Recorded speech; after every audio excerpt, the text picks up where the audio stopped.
सभी प्रभु प्रेमियों को मेरा प्यार भरा राधे राधे। इस वीडियो में हम चर्चा करेंगे माघ मास की कृष्ण पक्ष की एकादशी का क्या महत्व है और ऐसा कौन सा कार्य करें उस दिन जिससे हमारे बड़े से बड़े महापाप नष्ट हो जाएं, और ऐसी क्या व्यवस्था कर लें जिससे हमें स्वर्ग में भी भूखा न रहना पड़े, वैकुंठ में भी भूखा न रहना पड़े। यह सब मैं आपको बताऊंगा इस वीडियो में, ध्यानपूर्वक सुने। धर्मराज के पूछने पर भगवान श्री कृष्ण ने कहा, माघ मास की कृष्ण पक्ष की जो एकादशी है वो सटतिला एकादशी है और इसका बहुत बड़ा महात्मा है। इस दिन व्रती को तिल का विशेष प्रयोग अपने जीवन में करना चाहिए, 6 प्रकार से उसका प्रयोग करना चाहिए। और एकादशी में व्रत करते समय नियम मर्यादाओं का ध्यान रखना चाहिए। कई लोग जो अपने हाथों से मनुष्य जीवन प्राप्त करने के बाद भी अन्न इत्यादि, वस्त्र इत्यादि, धन इत्यादि दान नहीं करते, उन्हें मुक्त होने के बावजूद भी कष्ट भोगना पड़ता है। इस कथा से यही सीख मिलती है। एक बुढ़िया माँ थी जो कभी भी दान नहीं देती थी, ना अन्न का दान ना धन का दान। हाँ, व्रत बहुत करती थी, एकादशी के व्रत बहुत करते थे, और एकादशी के व्रत करके उसने भगवान नारायण को प्रसन्न कर लिया था।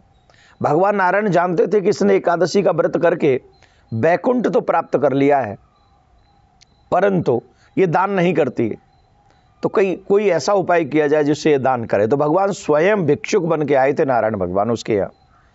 का भिक्षाम देहि, तो जानते हो क्या दिया था?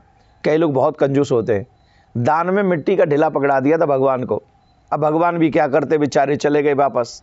कुछ दिन बाद बुढ़िया माँ का जो है स्वर्गवास हो गया, वैकुंठ में गई। बड़े अच्छे अच्छे संसाधन थे, बहुत अच्छे अच्छे संसाधन थे वैकुंठ में, लेकिन तड़प रही थी। तड़प किस लिए रही थी? कुछ खाने को नहीं मिल रहा था। अब खाने को क्यों नहीं मिल रहा था? बोले खाने को कुछ दिया ही नहीं था, आपने अन्नदान किया ही नहीं था। तो माँ ने जब पूछा तो भगवान ने कहा कि देखो, आपने कुछ भी दान नहीं किया है जिससे हम आपको यहाँ कुछ उपलब्ध करा सके।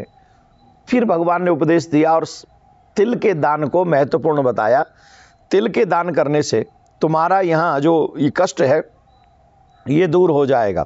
तो भगवान ने कहा कि इस एकादशी का नाम है सटतिला एकादशी, अर्थात 6 प्रकार से एकादशी के दिन तिल का प्रयोग करना चाहिए। पहला, जल में तिल डालकर स्नान करना चाहिए, तिल का उबटन करना चाहिए, तिलों से हवन करना चाहिए, तिल मिश्रित जल पीना चाहिए, तिल का दान करना चाहिए और तिल के व्यंजन बनाकर भगवान को भोग लगाना चाहिए। तिल के 6 प्रकार के इस प्रयोग से अनेक प्रकार के महापापों का नाश हो जाता है। जो भी मनुष्य 6 प्रकार के इन तिल के प्रयोग को करता है।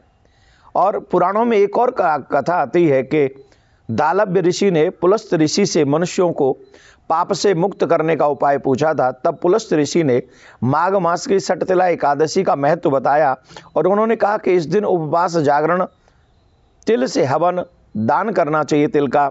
इस कार्य को करने से बड़े बड़े पापों का नाश हो जाता है।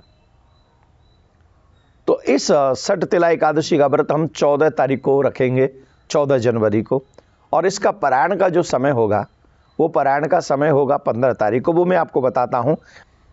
ब्रह्म मुहूर्त में उठना है, स्नान करना है, स्नान के जल में तिल डालना है, तिल डाल के स्नान करना है, फिर उबटन लगाना है।